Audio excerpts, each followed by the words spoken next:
Hey guys, I'm a little bit puffy. I actually literally just got my wisdom teeth removed a few hours ago. I'm a little bit high on the drugs still, but I had this idea that I wanted to talk to you guys about. And now I saw Man of Steel on opening night, and I saw it again a few days later. And I've had this thought going through my head now. I know it's been over a month now since the movie's been out, so I thought that there was a few things that, well, could have been better. I do admit that the rating it got on Rotten Tomatoes is possibly a little bit low, considering they gave Superman Returns a higher rating, which is an utter load of crap, but there is some undeniable issues with Man of Steel. The first being that David S. Goyer got to write the script entirely without Christopher Nolan's nagging on him for not doing anything stupid. If you ever want an example of why I'm saying this, watch all the Blade movies. David S. Goyer has really interesting ideas when it comes to comic book films, but his execution is, to put it lightly, horrible. The only movie that he's ever gotten away with is Batman Begins, which actually has a lot more humor in it than I thought. For the main things I wanted to talk about, let's just start with the big one, the end. The fact that Superman killed Zod at the end was a big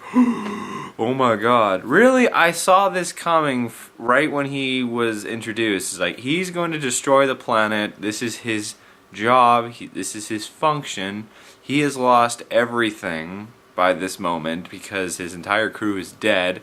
The means of continuing the Kryptonian race is over. He's lost all purpose in life, which is what I liked. And so when he came to the point where he had to kill Zod, it's like, yeah, I saw that coming. But just how it was handled was really silly. Now, right when I saw Superman put Zod in the headlock, I instantly thought, well, this is dumb. Zod could just easily just do this with his chin, or this is the worst part about it, all he had to do was this.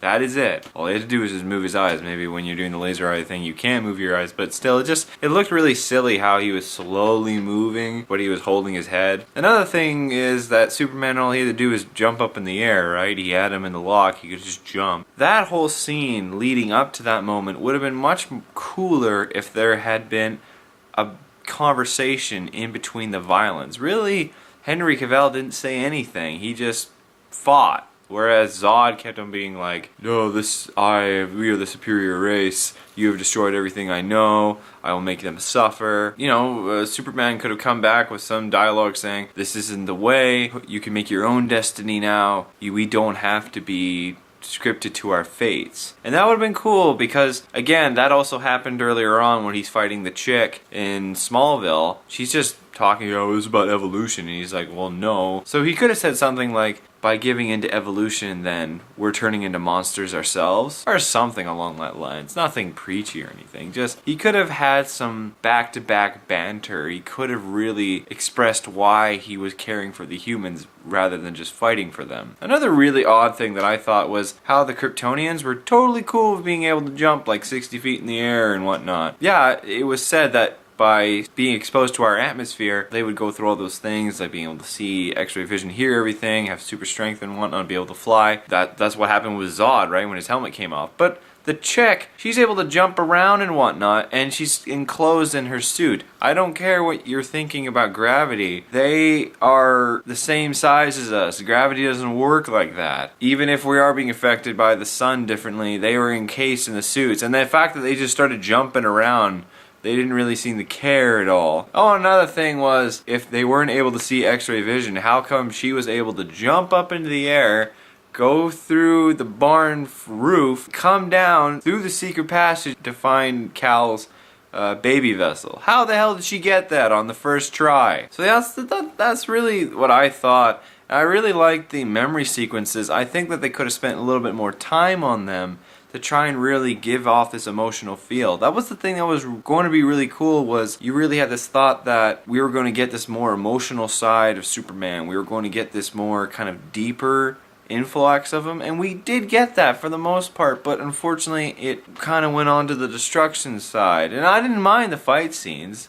really, actually, if you actually want an early example of this, actually just watch Matrix Revolutions. I kind of just watched that the other day, and I thought, you know, actually, that's watching Superman right now. Do I think it's still the best Superman movie? Yeah, but that's kind of, I feel the same way about the Christopher Reeves movies like I do with the Tim Burton Batmans. I just think they're a little bit silly. Yes, Man of Steel is good. Is it as good as the internet is saying it is? No, it's not. Is it as bad as the critics are saying it is?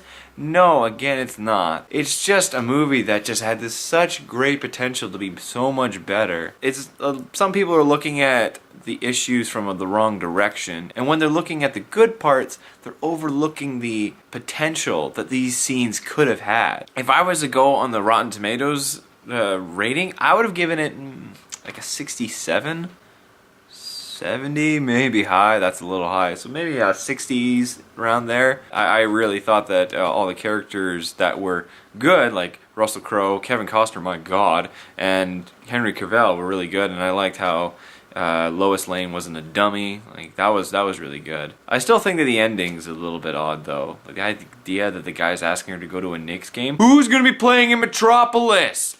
The city is destroyed! So yeah, that's a thought from me. Anyway guys, if you like this, we'll talk about it more, and maybe I'll see you guys later. Hopefully I'm totally not spaced out because of the drugs. But that's all for me. Thanks for watching, guys.